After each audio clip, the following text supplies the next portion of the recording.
Do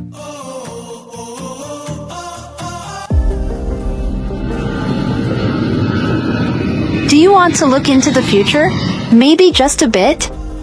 Well, we got AI here to generate some content for us to see what's to come in the next few years. We asked AI what the future of transportation looks like, and here's what we got. And to be honest, we're quite pleased with it.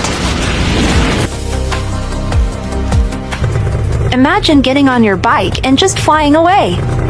There's definitely no traffic in the air. You'd arrive at your destination in no time. We definitely wouldn't mind this being true. I guess we're just gonna have to wait and see if AI was correct.